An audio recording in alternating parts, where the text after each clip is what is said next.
Buenas tardes, hermano. No sé si sea muy medio difícil o complicado que pudieran darme el micrófono de solapa, si se puede. Si no, díganme, no se puede ahorita, ya es muy tarde, pues ya me predico desde aquí, puedo quitar de aquí el micrófono y moverme. A mí me gusta predicar moviéndome para tener la atención de la congregación. Si se puede, ¿se podrá? ¿Sí? Ok, gracias. Mientras tanto, hermanos, les doy gracias a Dios porque me permite estar con ustedes esta mañana. Le doy gracias a Dios porque Él mueve los corazones, las intenciones de sus hijos. A pesar de que ustedes no me conocen, no sé si haya por aquí alguien que me haya visto antes o no, pero a pesar de que ustedes no me conocen, que su pastor, el hermano Leonel, tuvo a bien el conocerme unos días antes del domingo pasado que estuvimos juntos, y Dios le puso a él en su corazón la confianza de compartir conmigo este lugar que tiene tanta bendición el estar aquí, pero también tanta responsabilidad. Entonces doy gracias a Dios por esa confianza que Dios puso en el pastor Leonel de compartir conmigo este lugar tan importante, porque de aquí se pueden decir cosas que edifiquen, pero también se pueden decir cosas que sean de tropiezo. Entonces yo sé que Dios está en control, que Dios tiene cuidado de su pueblo, que Dios tiene cuidado de sus siervos y que Él va a dar palabra que sea de edificación para ustedes, de bendición, y que glorifique el nombre de Dios. Esa es mi intención. Y ustedes, les dije el domingo pasado que esa era mi intención al estar aquí, ser de bendición, y esa ha sido mi oración desde que el pastor me invitó a predicar, que este mensaje sea de bendición para cada uno de ustedes. Voy a cambiar el micrófono.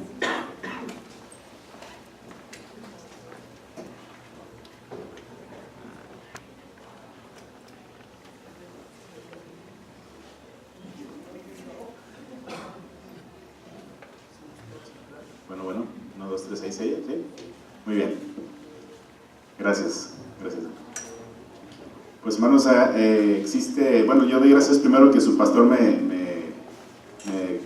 compartió que él dice, yo predico largo, y la iglesia está acostumbrada. Dije, bueno, qué bueno, porque yo también a veces así soy medio largo. Y recordaba yo alguna ocasión en la que se comentaba de un pastor que predicaba muy largo, predicaba 1 hora y 1 hora y media, y la congregación ya como que se hacía un poquito pesado. Entonces se pusieron de acuerdo los diáconos para hablar con el pastor y decirle una técnica para que no extendiera tanto su mensaje.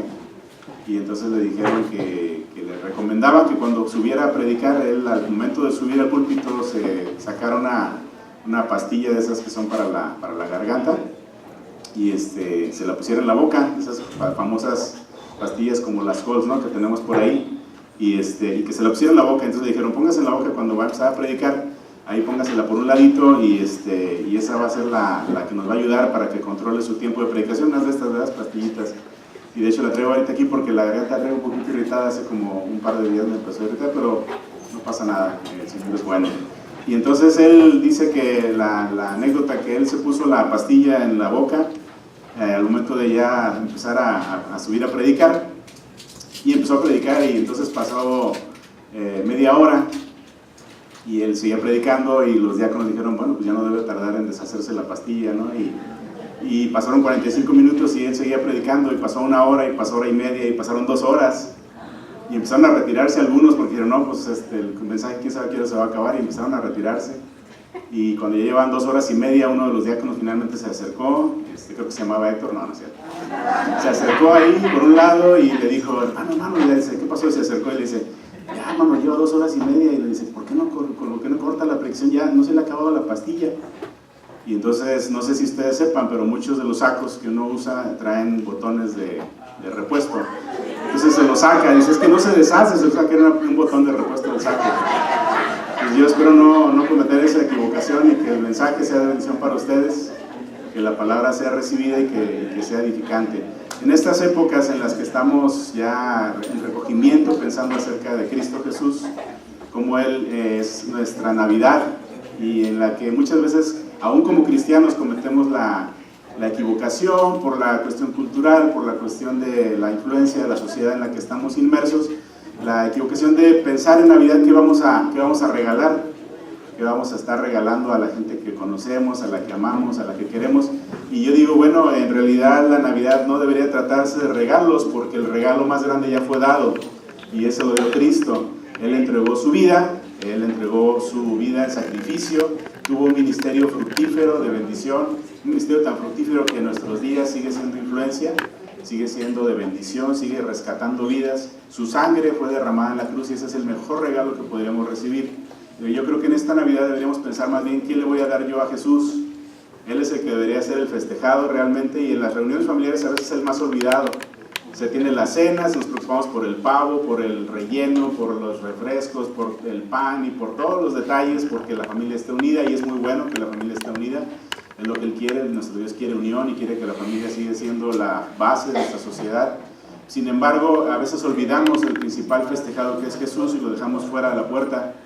Y sí, entonces nos dedicamos a darnos regalos a nosotros y olvidamos eso. Yo quisiera que el mensaje que Dios puso en mi corazón compartir con ustedes esta mañana, a cada uno de ustedes les hable y les diga lo que cada uno necesita recibir de Dios, para que de esta manera, en esta Navidad, en estos días, y no solamente en estos días, sino ya a partir de nuestra vida, a partir de hoy podamos darle el mejor regalo a Jesús, que es nuestra vida en obediencia, en comprensión de lo que Él quiere para nosotros, en entrega, en sacrificio vivo, como dice Romanos 12, y que podamos de esa manera a Jesús darle lo que Él se merece, porque Él ya nos dio todo, y Él espera de nosotros también, como dice su palabra, todo, porque Él dice: yo quiero, y Dios quiere de ti todo, quiere todo tu corazón, toda tu alma, toda tu mente, y que lo adores con todas tus fuerzas. Entonces vamos a meditar en un tema que es muy conocido por nosotros y que, en el que yo me he dado cuenta, a partir de que Dios me concedió entender esta parte de la palabra de una manera más clara.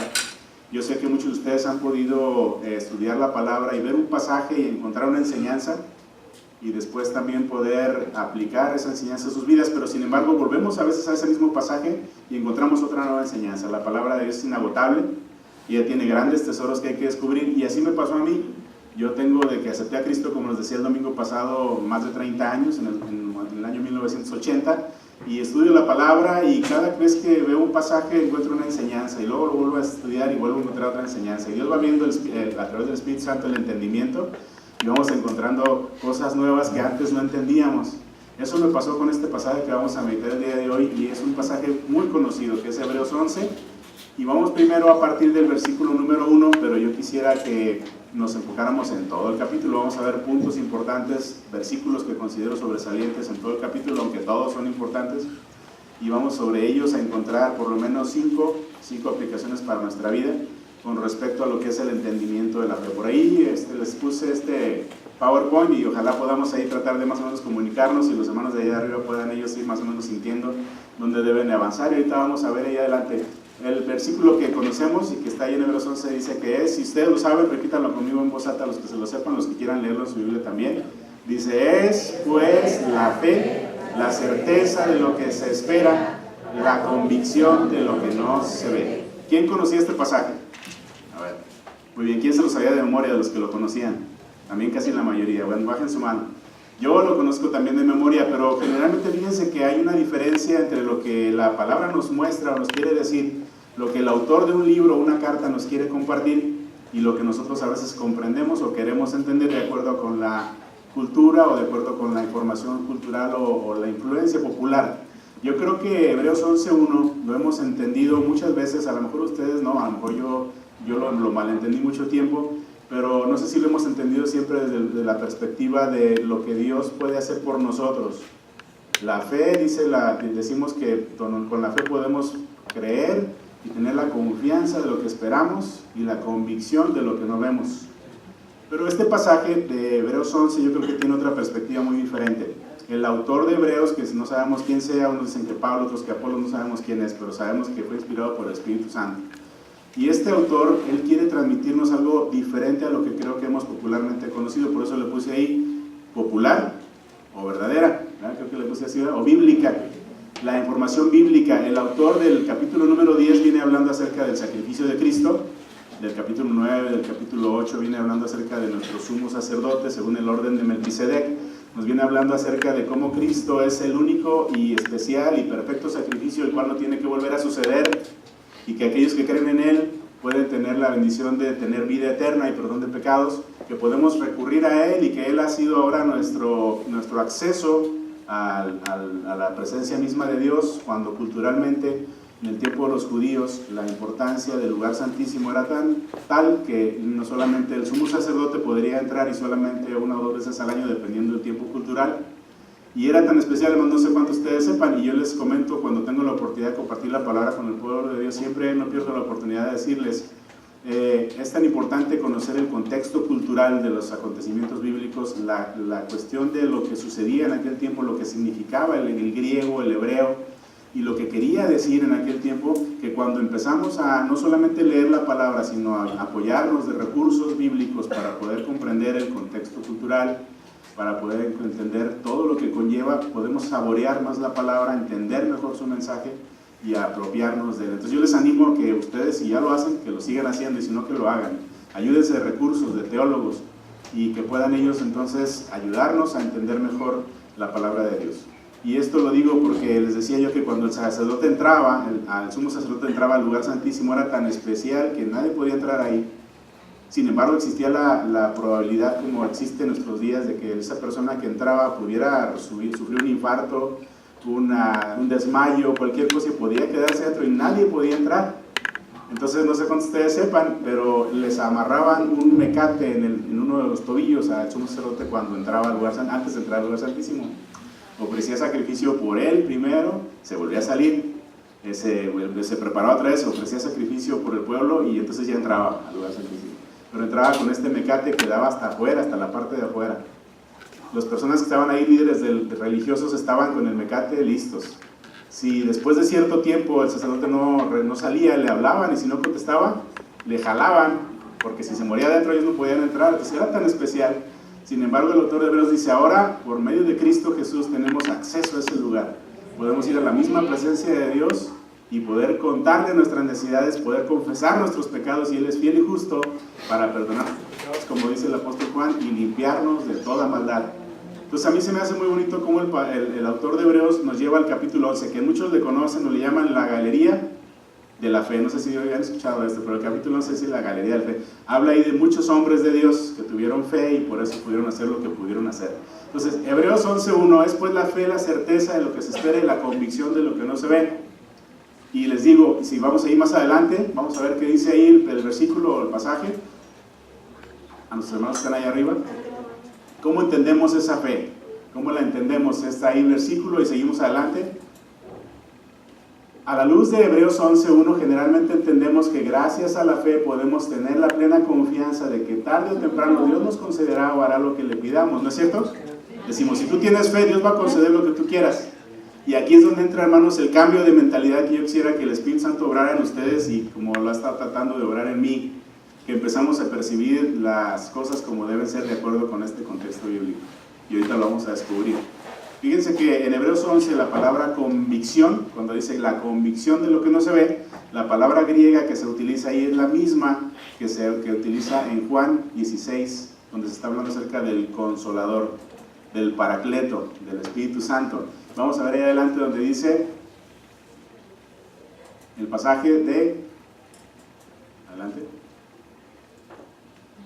Juan 16:8. Búsquenlo por favor en sus Biblias. Y vamos a tener ahí esta información de la palabra. Yo lo voy a leer aquí, ustedes me siguen ahí con sus vistas. Y dice la palabra 16:8.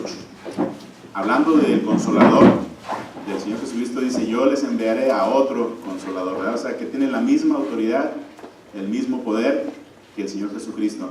A otro Consolador, y dice el versículo número 8, y cuando Él venga, convencerá al mundo de pecado, de justicia y de juicio. Ahora concentren su vista en la palabra convencerá. Convencerá. ¿Quién es el que va a convencer ahí al mundo de pecado, de justicia y de juicio? El Consolador, ¿verdad? El Espíritu Santo. Esa palabra convencerá que está en este versículo es la misma raíz griega de la palabra convicción de Hebreos 11:1.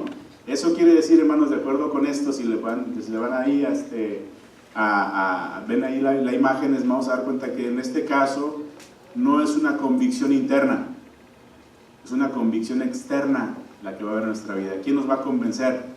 El Espíritu Santo. Entonces Hebreos 11:1 está diciendo la convicción no que tú tienes, sino que el Espíritu Santo te va a dar. Él te va a dar esa convicción de que lo que no ves existe, de que lo que no ha sucedido va a suceder. Ahora lo importante es entender qué es lo que no ha sucedido. En la mañana veía yo una imagen que por ahí circuló en uno de los grupos en el que estoy de mi familia, que la mayoría son cristianos. Yo creo que el 98%, y mandaban esta imagen. Precisamente Dios me habló porque dijo, ese es el mensaje de hoy. Y lo mandaron y dice Hebreos 11, ¿verdad? Después la fe, la certeza de lo que esperamos. Y no es, hermanos, yo creo que no es lo que esperamos que Dios haga por nosotros. Yo creo que lo que quiere decir este pasaje es que lo que Dios espera que tú hagas con lo que Él te dice que hagas. Y eso lo vamos a entender bien. Fíjense muy bien. Vamos a ver el primer punto. ¿Qué nos enseña entonces, sabiendo ahora que la convicción viene de fuera y viene del Espíritu Santo? ¿Qué nos enseña Hebreos 11?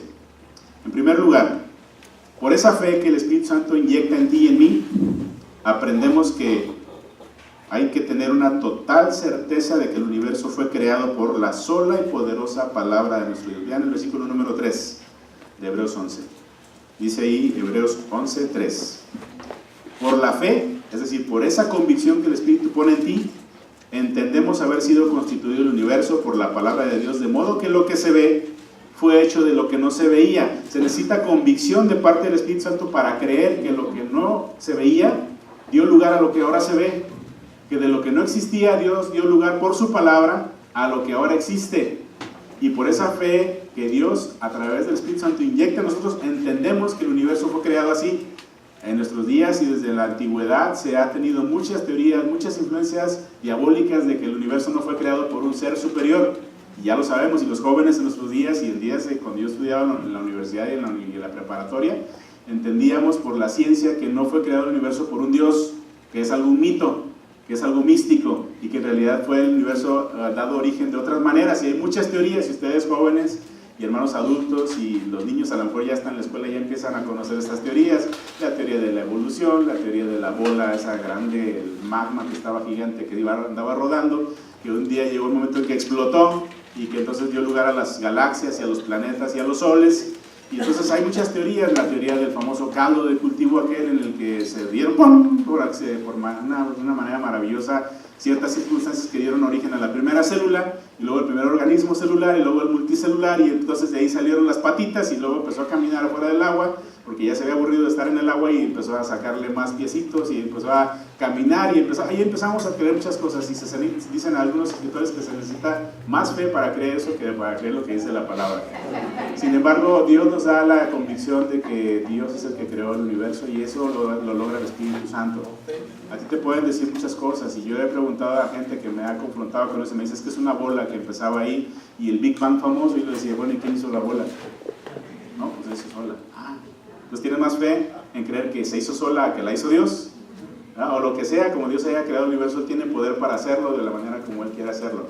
No sé cuántos de ustedes sepan, pero han hecho investigaciones científicas y han salido fuera de la atmósfera de la Tierra, y algunos científicos han medido la temperatura del universo. Y curiosamente, cuando se habla de la teoría del Big Bang, dicen que fue un inicio en un lugar, se explotó y de ahí hacia afuera, entonces las orillas están más frías y el origen del universo, donde fue el origen, ahí está más caliente.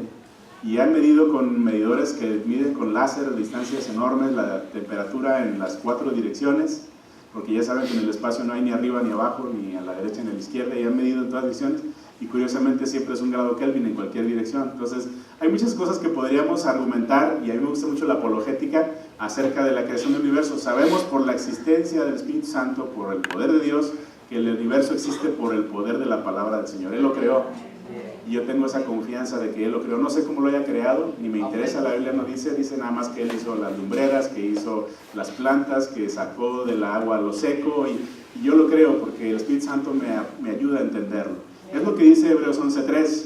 Por la fe, esa fe que es inyectada en ti y en mí, creemos que el universo fue creado por Dios. En segundo lugar, ¿qué podemos entender también de Hebreos 11 en este capítulo tan hermoso? La fe que Dios produce en nuestro interior nos capacita para lograr buen testimonio delante de Dios.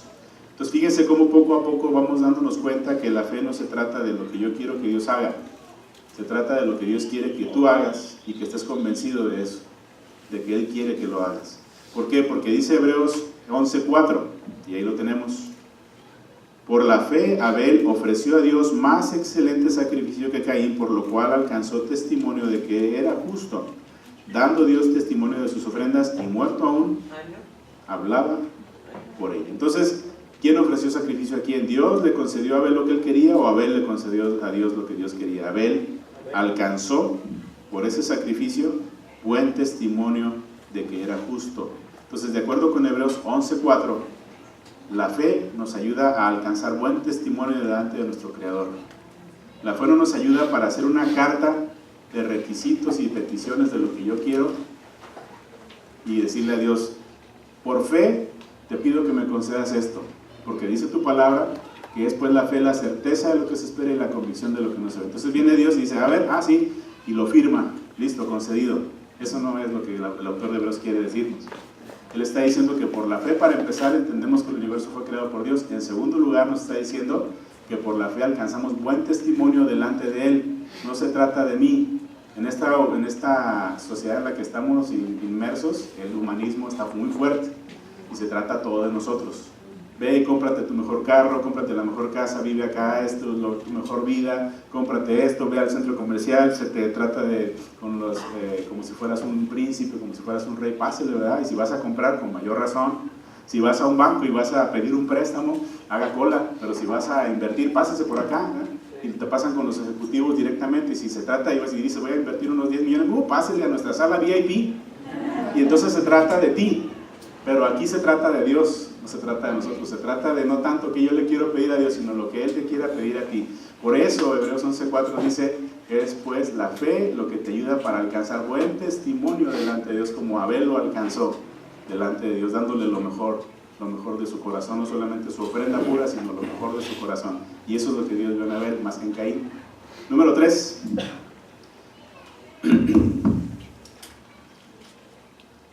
En tercer lugar, la fe que Dios produce en nosotros nos capacita, no solamente para tener buen testimonio delante de Dios, sino para agradarlo con todo lo que hagamos. ¿Qué dice el versículo número 6? Y ya también muchos conocemos este pasaje de este versículo de memoria, ¿va? Pero sin fe es imposible agradar a Dios, porque es necesario que el que se acerca a Dios crea que le hay y que es galardonador de los que le buscan. Aquí se lo sabe de memoria, pues repítalo conmigo, por fe es imposible agradar a Dios, porque es necesario que el que se acerca a Dios crea que le hay y que es galardonador de los que le buscan. Hermanos, si Hebreos 11:1 fuera para cumplir nuestros propósitos, nuestros planes y nuestros caprichos en ocasiones, no diría el versículo 6, pero sin fe es imposible agradar a Dios. Diría, pero sin fe es imposible que Dios te agrade. ¿Le fijan? Entonces ahora entendemos que por fe y sin fe es imposible que agrademos al que tenemos que agradar, es decir, a Dios.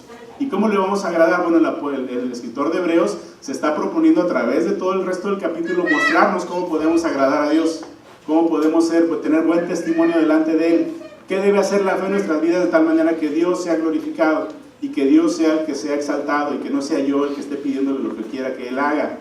Y entonces en el punto número 4 vemos que en cuarto lugar descubrimos que la fe que Dios produce en nosotros, en nuestro interior, nos capacita para hacer lo que Dios nos pida, teniendo en mente sus hermosas promesas.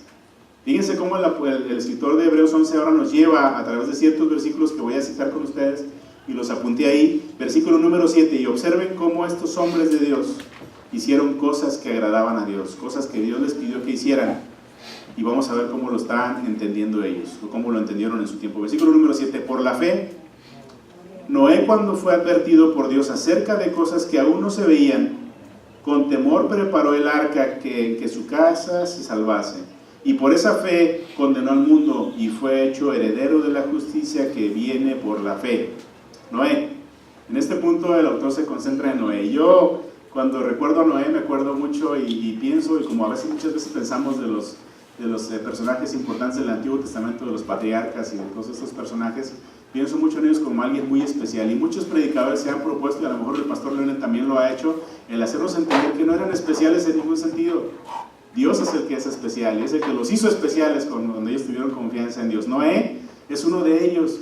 Yo entendí desde muy pequeñito en mi fe cristiana que no era alguien especial y que por eso Dios lo usó para llevar a hacer el arca, construirla, tener la confianza y poder entonces salvar a su familia, que fueron 8, incluidos sus hijos y sus nueras, para poder volver a poblar el mundo por el juicio que Dios quería hacer. Pero si ustedes ven con atención Génesis 6, Génesis 5, Génesis 6, Génesis 7, se van a dar cuenta que antes de que Noé empezara a hacer el arca, antes de que Dios le hiciera que le hiciera y le dijera que le hiciera, dice la palabra que Noé halló gracia delante de Dios. Y si ustedes leen antes de ese versículo, no hay ningún motivo por el cual Noé haya hallado gracia delante de Dios. De hecho, el versículo anterior, en el capítulo número 5, dice que Dios vio la maldad de todos los hombres y dijo que la maldad era mucha. Y entonces dijo, voy a tener que raer de sobre la faz de la tierra al hombre. Y entonces Dios, en su infinita misericordia y en su soberanía, voltea al mundo y ve a Noé, y no lo ve como alguien especial. No dice la palabra que Noé anduviera en caminos perfectos, dice después, cuando después de que Dios puso su confianza en Noé, después de que Noé halló gracia a los ojos de Dios, que Noé andaba en los caminos de Dios. Entonces fue Dios. ¿Por qué escogió a Noé? Pues porque Dios quiso, porque dijo, este me gusta. Y no lo hizo por su vida, no se puso a ver Dios lo que había hecho antes, ni vio su background, ni vio sus antecedentes, ni vio su consagración. ¿Por qué lo escogió? Porque quiso. ¿Por qué me escogió a mí para el pastorado? Pues porque Él quiso. Yo no tengo ningún mérito, dice en 1 Timoteo 1:12, que Dios ha tenido a bien el tenernos a nosotros, sus siervos inútiles, para ser pastores o maestros. ¿Por qué me escogió a mí? Pues porque Él quiso, no tengo yo ningún mérito para que Él me haya escogido. Así escogió a Noé. Y dice el versículo número 11 que Noé, por esa fe que Dios inyectó en él a través de su espíritu, construyó el arca. Y con esa construcción de fe, sabiendo que lo que no había de pasar iba a pasar, porque Dios le dijo, lo que va a pasar es que vaya a inundar el mundo. Y en esa arca tú te vas a salvar con tu familia porque me caíste bien, porque fuiste tú el escogido y porque pude haber escogido a tu vecino. Y entonces es que sucede este versículo número 7. Por la fe, cuando fue advertido Noé acerca de que Dios quería hacer ciertas cosas, aunque no se veían, ahora sí, la confianza de lo que no se ve, ¿verdad? Aunque no se veía lluvia en un lugar desértico, nunca había llovido según algunos estudiosos de la historia. Él construyó un arca y la gente le decía que estaba loco, que en ese lugar ni siquiera llovía. Y él construyó sin ver que iba a llover, creyendo que iba a llover y que Dios iba a cumplir su juicio. Entonces construye el arca. Y el versículo número 8. Por la fe Abraham, siendo llamado, obedeció para salir al lugar que había de recibir como herencia, y salió sin saber a dónde iba. Noé le dijo, Abraham, sal de tu tierra y con tu familia, tu parentela, y vas a salir porque te voy a llevar a un lugar que te voy a mostrar. Dios no le dijo, mira Abraham, vas a salir de tu casa, te voy a dar este mapa, vas a llegar a este lugar, en el camino te vas a encontrar con tal familia, ellos te van a apoyar, te van a proveer de un... No. Dios le dijo a Abraham, Abraham, tienes que salir de tu casa. Probablemente Abraham le dijo, ¿y a dónde voy a ir? No sé, tú salte. ¿Pero qué voy a hacer? Yo te voy a conceder lo que necesites. ¿Pero a dónde vamos a ir? Yo te voy a mostrar a dónde vas a ir, tú salte. Y Abraham dice la palabra que por fe salió. Y yo recuerdo, hermanos, en lo personal, a mi familia y a mí nos pasó algo similar, no igual de fuerte, pero algo similar. Cuando en 2005 nos llaman a el testimonio que les daba el domingo pasado, nos llaman al pastorado. En Idaho yo no conocía el estado de Idaho más que la capital por la compañía en la que trabajaba. Y el hermano que nos invitó y nos hizo este desafío como familia nos dijo, tienen que dejar todo. No pueden venirse con sus cosas, ni su carro, ni sus muebles, ni nada. ¿Y qué nos vamos a llevar, hermano? Me dijo él, su ropa. ¿Pero dónde vamos a vivir? Empecé a ver, sin recordar a Abraham, empecé, ¿dónde vamos a vivir? Y el hermano me dijo, no sé, pero no nos va a faltar. Oiga, hermano, pero yo estoy acostumbrado en mi compañía a recibir mi quincena y a veces me la dan antes. Y al final de año mi aguinaldo, ahorita que está ahorita en los días, ¿verdad? El aguinaldo y mi fondo de ahorro, ¿cuánto me van a dar? Y el hermano dijo, no sé, pero no se preocupe, Dios va a proveer. Un reto de fe. Y salimos, mi esposa y yo vendimos todo, vendimos nuestro carro, vendimos cosas, otras las regalamos y salimos con 4 maletas y nos fuimos a Idaho. Y Dios proveyó, nos dio una casa, nos dio un carro, nos dio todo lo necesario de su mano. Nunca nos faltó. Dios provee lo que necesitamos. No lo que queremos, lo que necesitamos, pero tenemos que tener fe de qué nos va a dar, aunque no veamos las cosas que nos va a dar, pero siempre y cuando cumplan sus propósitos, no los nuestros. Vamos a ver adelante el versículo número 11. Por la fe también la misma Sara, siendo estéril, recibió fuerza para concebir y dio a luz aún fuera del tiempo de la edad, porque creyó que era fiel quien lo había prometido. ¿Quién está prometiendo cosas aquí? Dios. No le está pidiendo Sara nada. Sara no le dijo, Señor, yo tengo fe de que me vas a dar un hijo aunque ya sea grande, aunque ya sea anciana y aunque ya no tenga ni siquiera la costumbre de las mujeres, aunque ya sea estéril. Dame un hijo. No fue así. No es Hebreos 11:1 como lo queremos creer. Dios, dame esto, yo tengo la fe de que la confianza de lo que espero lo voy a recibir. No, Dios le dijo, Sara, te voy a dar un hijo. Y Sara se quedó, pero si yo soy ya anciana, mi esposo está anciano, ya ni siquiera tengo la costumbre, entonces ¿cómo va a hacer eso? Entonces Sara confía de que Dios le iba a dar lo que le había prometido. Y por eso el punto número 4 dice que la fe que Dios inyecta a nosotros nos capacita para poder hacer lo que Dios nos pide, teniendo en mente sus hermosas promesas. Sara tenía en mente la hermosa promesa de Dios de que le iba a dar descendencia. Y fíjense lo que dice el versículo número 12. Por lo cual también de uno, y ese ya casi muerto, salieron como las estrellas del cielo en multitud y como la arena innumerable que está a la orilla del mar. ¿A quién se refiere en este versículo el autor de Hebreos? Abraham. ¿Por qué dice que ya casi muerto? No es porque lo tenían con una pistola así en la sien. Dice ya casi muerto porque muchos de ustedes saben que Abraham, cuando nació Isaac, tenía 100 años. Y cuando Dios le prometió que iba a nacer Isaac, tenía 75 aproximadamente. Yo ahorita tengo 50, hermanos, pero si me dijera Dios que me va a dar un hijo, yo diría, bueno, me vas a dar un nieto, porque ya a esta edad, cuando nazca, me va a decir abuelito, no me va a decir papá. Y Abraham tenía 75 cuando Dios le promete y le dice, te voy a dar descendencia como las estrellas. Y Abraham, siendo anciano, su esposa estéril, ya grande también, y dice ya la palabra, ya casi muerto, o sea, ya casi para morir, Dios dice, te voy a dar descendencia como las estrellas. Y Abraham lo cree, confía y en el camino duda. Le quieren ayudar a Dios, luego él y Sara, ya sabemos lo que pasa, ¿verdad? Usan a Agar y dice Sara, ya sé cómo le vamos a ayudar a Dios, y le quieren ayudar a Dios, y en lugar de ayudarle, le estropean en parte del plan. No, Dios nunca lo vamos a estropear el plan, ¿verdad? Él va a cumplir sus propósitos a fin de cuentas, pero hacen ahí un escarmiento de sus vidas que no van a olvidar nunca, y nunca lo olvidaron. Pero hermanos, aquí dice que por esa fe Abraham sabía que a él, aunque ya estaba ancianito y casi por morir, Dios le iba a dar una gran descendencia. Versículo número 17 al 19, fíjense muy bien. Por la fe Abraham, cuando fue probado, ofreció a Isaac, y el que había recibido la promesa ofrecía su único hijo, su unigénito. Dice, habiéndosele quien dicho, Dios le dijo a él, en Isaac te será llamada descendencia, pensando que Dios es poderoso para levantar aún de entre los muertos, de donde, en sentido figurado, también le volvió a recibir.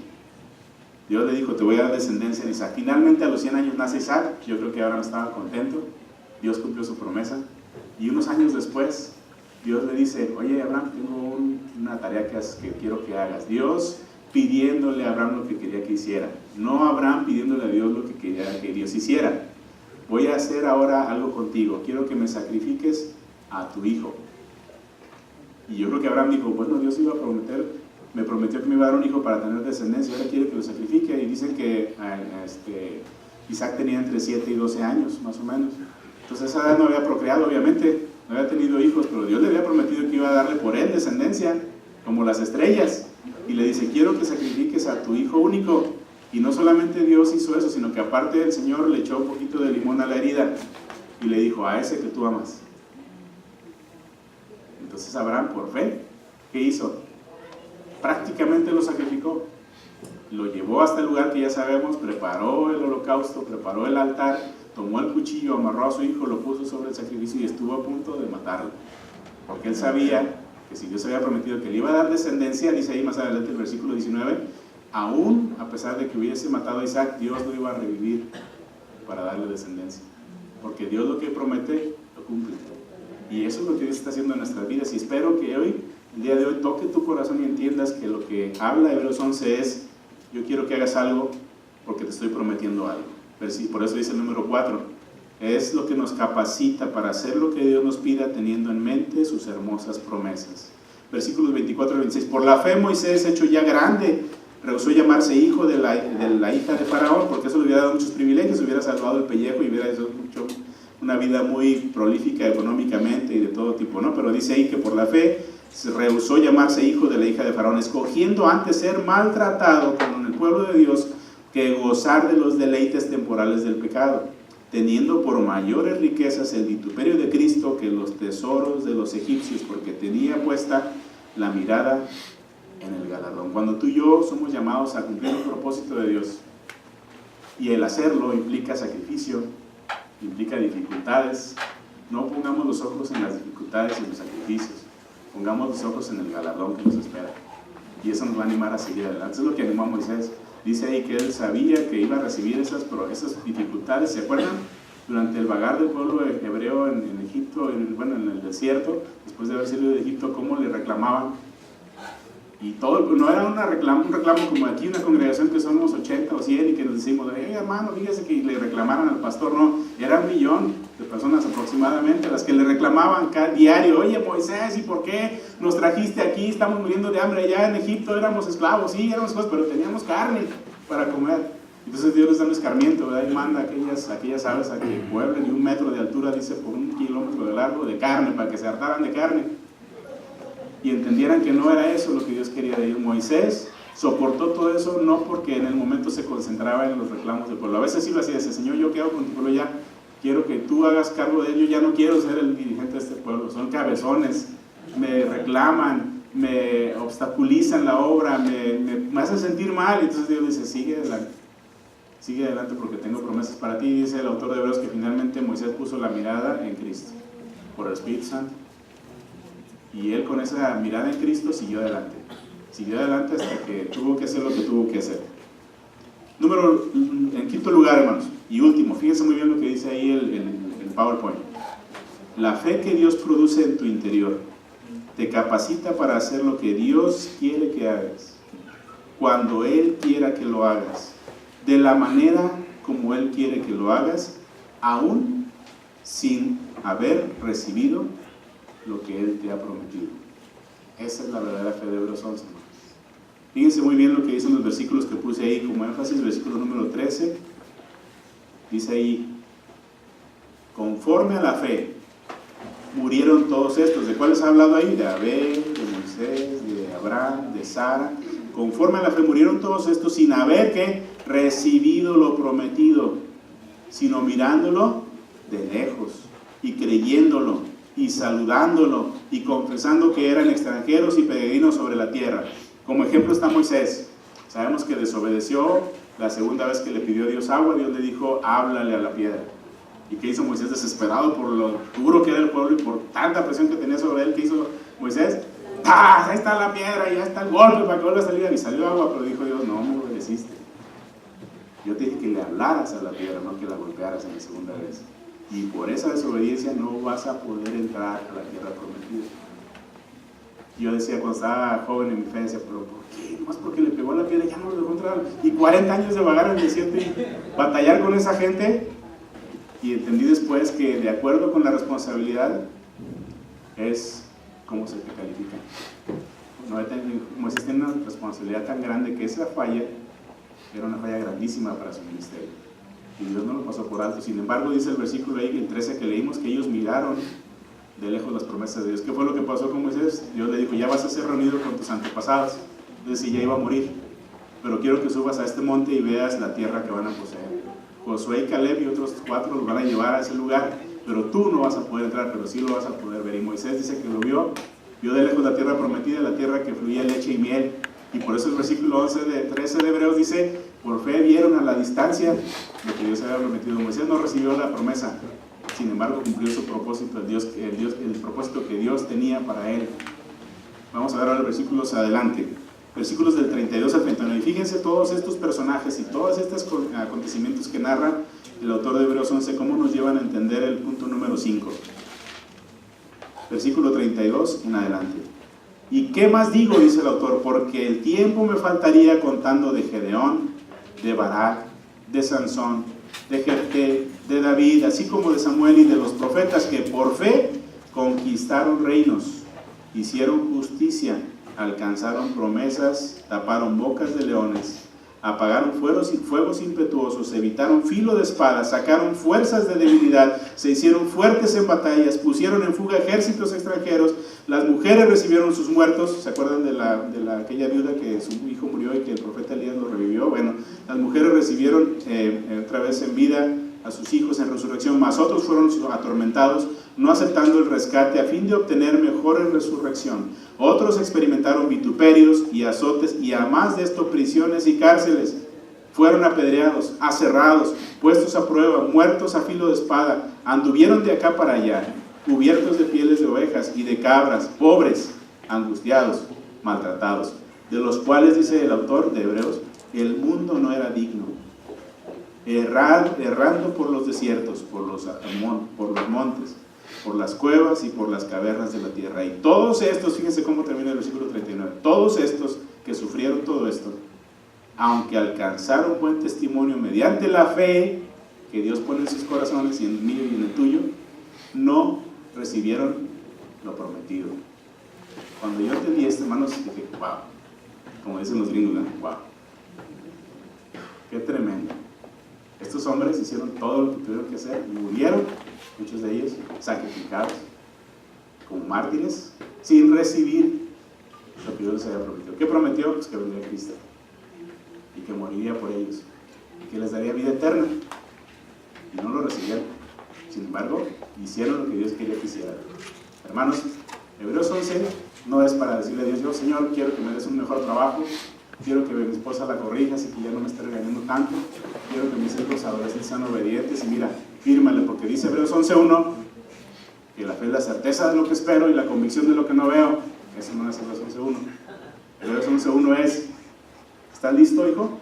Ya te di vida eterna, el mejor regalo que puedas haber recibido, ya recibiste todo lo que necesitabas, ahora me toca a mí, vas a hacer esto y esto, en este tiempo, en estas circunstancias, quiero que lo hagas así y así, y es probable que no recibas lo que te estoy prometiendo. ¿Estás dispuesto para hacerlo? Y entonces viene el autor de Hebreos 11 y dice, después la fe, la certeza de lo que esperas, que Dios va a hacer, y la convicción de lo que no ves, que Dios va a hacer, no que Dios va a hacer lo que tú quieres que haga. ¿Se fijan? Por eso, hermanos, es importante entender la palabra y verla en todo su contexto. A lo mejor tú, como yo por mucho tiempo habías pensado que Hebreos 11.1 eso era, confiar de que voy a recibir lo que yo le pida. Y sí, hermanos, otro aspecto de la fe es saber que Dios va a cumplir sus promesas y que Él las va a dar en su tiempo, y que dice en Mateo que Él nos va a dar el alimento, y aunque no hay aves que no trabajan y que no cosechan y reciben el alimento, eso es parte de la fe. Pero la fe de Hebreos 11 no es esa fe. La fe de Hebreos 11 dice, ¿estás dispuesto para hacer lo que yo te pida, como yo quiera que lo hagas, cuando yo quiera que lo hagas, dice Dios, aún sin que te dé las promesas que te he prometido todavía? Finalmente Él cumplirá sus promesas, y su mejor promesa que tenemos ya segura es la vida eterna. ¿Qué más queremos? ¿Qué más queremos que Él haga? Cuentan por ahí que había un hombre que tenía un hijo que tenía como unos 8 o 9 años, y eran muy unidos, muy juntos, siempre andaban juntos en todos lados y tenían una muy buena convivencia. Y este hombre, en un momento determinado, parece que no tenía esposa, y en un momento determinado tuvo que salir de la casa, dejó a su hijo por un rato, y dijo, al rato regreso, no me tardo. Y estaba su hijo en la casa, en una casa de 2 pisos, y estaba grande, y entonces resulta de repente, como en estas fechas suele suceder, un incendio. Inicia el incendio en su casa y se empieza a llenar de humo la casa. El hijo estaba ahí, entonces el hijo, desesperado porque no podía salir de la casa, sube al segundo piso. El fuego empezó a subir más, y entonces el hijo sube al segundo piso y finalmente llega a la azotea, el hijo como de 9 o 10 años. Y el papá, cuando estaba cerca de la casa, vio el incendio y se acercó y vio que era su casa. Entonces se acerca al pie de la casa y él empieza a buscar a ver qué estaba pasando con su hijo. Y él lo ve allá entre el humo que estaba saliendo, lo ve arriba en la azotea. Y entonces empieza a gritarle, hijo, hijo. Entonces el hijo le dice, ¿qué pasó, papá? Te escucho. Dice, hijo, aviéntate, te cacho. El papá estaba sacando en dirección de donde estaba el hijo, ¿verdad? Y entonces el hijo le dice, papá, ¿dónde estás? Aquí estoy, aviéntate. Y luego le dice el hijo, pero papi, es que no te puedo ver, no te veo, papá, ¿cómo le hago? Entonces el papá le dice, aviéntate, hijo, lo más importante no es que tú me veas, sino que yo te estoy viendo a ti. Y eso es lo que pasa con Dios. Nos aventamos a veces con fe, sabiendo que Él nos está viendo, aunque nosotros no veamos dónde está Él. Y eso es lo que Hebreos nos está enseñando, queriendo enseñar. Este día yo quiero que el Señor conceda que en tu vida seas capaz de poder entender de una manera diferente Hebreos 11.1 y todo el capítulo. ¿Qué dice ahí enseguida? ¿Lo percibes diferente ahora? Pero hermanos, si quieres hacer tú esto, si quieres que Dios te use para cumplir sus propósitos, lo que Él quiere que hagas, cuando Él quiera que lo hagas, como Él quiera que lo hagas, sin recibir sus promesas todavía, no estás solo. Y puse ahí un versículo especial que quiero que veamos de Efesios, en el cual nos podemos apoyar. Creo que es Filipenses, ahorita vamos a ver ahí en la pantalla y lo vamos a repetir. Este es el desafío, hermano. ¿Estás listo para ejercer la verdadera fe y hacer lo que Dios te pida que hagas cuando Él quiera que lo hagas, de la manera como Él quiere que lo hagas, aún sin recibir todavía la promesa que Él te ha dado? Sigue adelante y ahí viene ese versículo que quiero compartir con ustedes y que quiero que lo repitamos todos, y dice Efesios 3 del 20 al 21. Al que puede hacer muchísimo más que todo lo que podamos imaginarnos o pedir, por el poder que obra eficazmente en nosotros.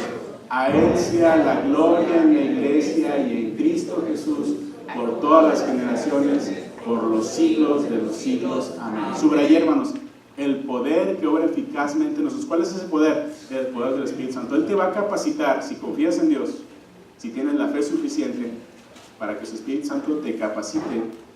Y no estás solo, tienes ese poder que obra, no obra de una manera aleatoria ni intenta, obra eficazmente en ti y en mí. Y tú puedes pedirle la capacidad de tener ese entendimiento de Dios y cumplir sus propósitos como Él quiere que los hagas, cuando Él quiera que los hagas, de la manera que Él quiera que los hagas, aún sin que recibas todavía sus promesas. ¿Estás dispuesto a hacerlo? Vamos a orar. Oren ahí en su lugar. Señor, gracias por tu palabra. Gracias, Señor, porque el entendimiento de ella es un reto para nuestras vidas. Sí, dice tu palabra que tu palabra misma es como un bálsamo, pero también en otras partes dice que es como un martillo que moldea nuestras vidas. Tú le dijiste, Señor, al profeta que fuera a la casa del alfarero y viera, Señor, cómo el alfarero deshacía la pieza en sus manos y la volvía a hacer para darle la forma que Él quería. Y después, Señor, le dices a tu profeta, ¿no son ustedes, pueblo mío, como este alfarero, como esta pieza de alfarería? ¿No soy yo como el alfarero que le da forma y la forma que Él quiere? Yo te pido, Señor, que nos des esa capacidad de entender que Hebreos 11 nos muestra que no es que te pidamos caprichos o cosas que necesitamos tal vez y que tengamos la fe suficiente de que tú nos las vas a conceder. Hebreos 11 nos enseña que debemos estar dispuestos a hacer lo que tú quieras, como tú quieras que lo hagamos, en el momento que quieras que lo hagamos, aún sin que recibamos las promesas como estos hijos tuyos. Danos esa capacidad, Señor. Todos los que quieran hacer ese compromiso de ahora en adelante de servir al Señor, y que ahora has entendido mejor este capítulo, este pasaje, sigan con sus ojos inclinados.